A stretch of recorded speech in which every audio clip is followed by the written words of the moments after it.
Berikutnya kita bahas tentang bagaimana dengan perusahaan menggunakan sistem pengupahan yang menggunakan tunjangan-tunjangan atau variabel-variabel tadi. Kita ketahui ada tunjangan tetap dan tunjangan tidak tetap. Tunjangan tetap itu tidak dihubungkan dengan kehadiran, sedangkan tunjangan tidak tetap itu dihubungkan dengan kehadiran. Biasanya sifatnya harian atau mingguan, atau berhubungan dengan kehadiran ini maksudnya kalau kita tidak masuk berarti tidak dibayar. Nah, yang dibayar penuh dalam hal sistem pengupahan dengan tunjangan seperti ini untuk bekerja work from home adalah upah pokok dan tunjangan tetapnya. Ya, upah pokok dan tunjangan tetapnya. Sedangkan yang tunjangan tidak tetap itu memang bisa untuk tidak dibayar karena itu berhubungan dengan kehadiran. Oke. Nah, itu mengenai pengupahan. Kemudian ada hal lain yang sempat jadi pembahasan mengenai leave.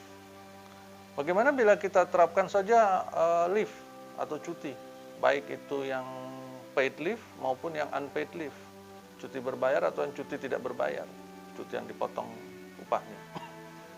Pertanyaan yang harus dijawab sebelum menjalankan kegiatan leave ini adalah kita harus melihat dulu mengenai bagaimana peraturan perusahaan atau PKB atau perjanjian kerja kita di perusahaan kita masing-masing mengatur mengenai cuti.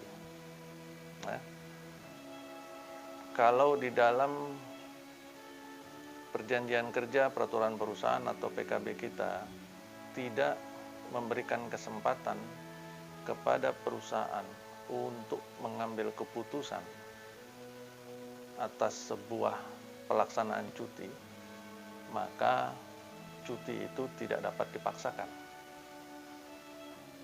Jadi kita harus kembali kepada prosedur yang berlaku di perusahaan kita bagaimana, ketentuan mengenai cuti yang berlaku di dalam perusahaan kita menurut PP atau PKB kita masing-masing. Kalau di sana tidak ada ketentuan bahwa perusahaan bisa memutuskan sendiri mengenai pelaksanaan cuti, tentu kita sebagai perusahaan atau HR tidak boleh semena-mena langsung memutuskan hari ini tidak dibayar atau mereka tidak bekerja, itu artinya menjadi unpaid leave. Ya, itu menjadi sangat tidak adil, teman-teman. Ya, dan itu menjadi sangat dipaksakan. Karena di sisi lain yang menarik, di beberapa kondisi yang lain nih, di luar sana banyak juga nih yang nggak masuk, gajinya dipotong, tapi dia tetap disuruh bekerja dari rumah. Nah, ini kan lucu. Dia tidak masuk bekerja karena memang ada halangan, tapi dia di rumah tetap disuruh bekerja, menyelesaikan pekerjaannya, dikirim entah melalui WhatsApp, entah melalui email dan sebagainya, atau melalui internet. Nah, tapi upahnya dipotong, dan ini menjadi sangat tidak adil dan melanggar ketentuan perundangan.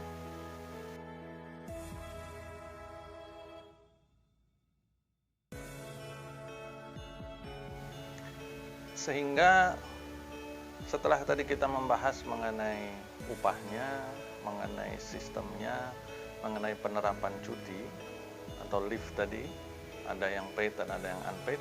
Sekali lagi saya tegaskan bahwa kita tidak bisa, kita dalam hal ini perusahaan atau HR ya, tidak bisa sembarangan memutuskan bahwa kondisi work from home ini artinya karyawan diberikan cuti tidak dibayar. Karena hal pertama yang harus kita lakukan adalah memastikan keputusan perusahaan yang seperti ini memiliki dasar hukum yang kuat. Artinya kita harus kembali kepada peraturan perusahaan atau PKB yang berlaku di perusahaan kita masing-masing. Bagaimana PKB dan peraturan perusahaan kita mengatur mengenai cuti tidak dibayar. Seandainya PP atau PKB kita tidak mengatur mengenai cuti yang tidak dibayar, artinya kita sama sekali tidak memiliki landasan hukum untuk menerapkan ini. Sekali lagi saya sampaikan teman-teman, berhati-hati dalam hal ini. Panik itu menjadi hal terakhir yang harus kita hindari.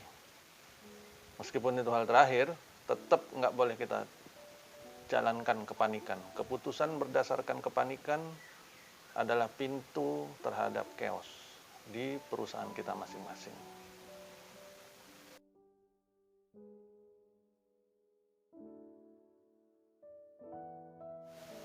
Teman-teman sekalian, sebagai kesimpulan dari video singkat ini, mengenai work from home, hal pertama yang harus kita perhatikan adalah jangan panik dulu. Segera tentukan, diskusikan dengan pimpinan perusahaan yang lain, dengan para head of department yang lain, bagaimana cara mereka mengelola pekerjaan saat ini, apakah bila pekerjaan tetap dilakukan tetapi lokasinya berpindah dari kantor ke rumah, memungkinkan atau tidak. Apabila itu memungkinkan, bagaimana caranya memberikan tools kepada karyawan. Ya. Kemudian bagaimana mengelola proses pekerjaannya apabila harus ada koordinasi atau apabila ada dokumen yang harus dipakai bersama. Tidak hanya dokumen, pengesahan yang harus dipakai bersama. Seperti tadi yang saya sampaikan di awal, satu stempel dipakai oleh 3 atau 4 bagian misalkan. Kemudian bagaimana apabila itu berhubungan dengan pihak ketiga. Nah, semua proses itu harus dikelola, harus dibahas bersama, dibuat SOP-nya, baru diterapkan. Ya. Sekali lagi jangan panik. Itu mengenai prosesnya. Kemudian mengenai upahnya tadi yang dibahas bahwa upah yang tidak perlu dibayar hanya tunjangan tidak tetap.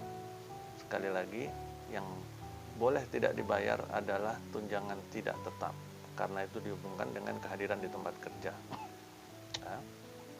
Itu yang boleh tidak dibayar. Sisanya, upah pokok dan tunjangan tetap, semuanya penuh, wajib dibayarkan dan wajib diterima oleh karyawan. Bagi perusahaan yang tidak menggunakan tunjangan, hanya upah pokok saja atau biasa disebut lump sum, biasa disebut all in, maka itu semua tidak ada potongan bagi mereka. Nah, kemudian mengenai cuti tadi dibahas. Penerapan cuti harus diperhatikan bagaimana aturan yang ada di perusahaan kita masing-masing. Lihat kembali PP dan PKB-nya. Apakah PP dan PKB kita mengatur mengenai pelaksanaan cuti itu bisa ditentukan oleh perusahaan? Atau jangan-jangan pelaksanaan cuti dalam PP dan PKB kita itu diajukan oleh karyawan. Kalau klausa yang kedua tadi yang ada dalam peraturan yang berlaku di perusahaan kita, berarti cuti itu haknya menjadi hak karyawan kan? Hanya karyawan yang boleh mengajukannya. Nah, yang saya juga dengar di beberapa tempat lain saat ini, ada beberapa perusahaan yang sudah tanda kutip memaksa karyawan untuk mengambil cuti. Memaksa karyawan untuk mengambil cuti, ada yang berbayar, ada yang tidak berbayar. Nah, ini berhati-hati di sini. Ada dasar hukumnya nggak pemaksaan seperti ini? Buat karyawan-karyawan yang memang bersedia saja dipaksa-paksa seperti itu, ya silakan saja.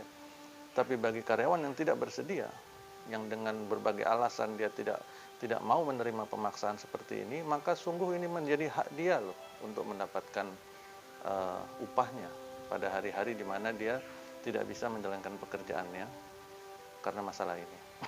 Atau pada saat dia sedang bekerja di rumah atas perintah perusahaan. Begitu teman-teman mengenai upah, sehingga berhati-hatilah kita dalam menerapkan keputusan seperti ini agar tidak menjadi bumerang bagi kita. Sebagai akhir dari video ini, saya sangat menyarankan teman-teman yang bekerja di rumah untuk benar-benar tetap menjalankan kewajibannya, tetap menjaga produktivitasnya, karena ternyata bekerja dari rumah itu tidak mudah, gangguannya sangat banyak. Ya. Pertahankan produktivitasnya, karena ini kita juga memperjuangkan periuk nasi kita sendiri. Apabila perusahaan kita rugi, maka kita sendiri yang akan menjadi korbannya di ujung hari nanti. Maka pada saat kita berada di rumah, diminta bekerja dari rumah, disitulah benar-benar diuji profesionalisme kita. Bagi teman-teman di HR atau perusahaan yang tidak bisa menerapkan work from home karena jenis industrinya, seperti contoh tadi saya sebutkan manufaktur, maka saya sangat sarankan ikuti protokol-protokol yang memang diperintahkan oleh pemerintah daerah setempat. Biasanya harus diberikan segala macam alat kebersihan, kebersihan ruangan pekerjaan dan kebersihan diri dijaga, itu dibantu. Siapkan air misalkan, sabun, disinfektan, dan lain sebagainya. Sirkulasi udara menjadi sangat penting supaya orang-orang yang sedang tidak enak badan, yang sedang sakit, itu tidak menularkan penyakitnya di dalam sirkulasi udara yang buruk.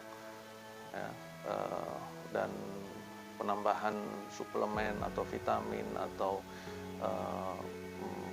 makanan yang sehat itu sangat dianjurkan bagi karyawan-karyawan yang masih harus muncul di tempat kerjanya menjalankan pekerjaan secara fisik.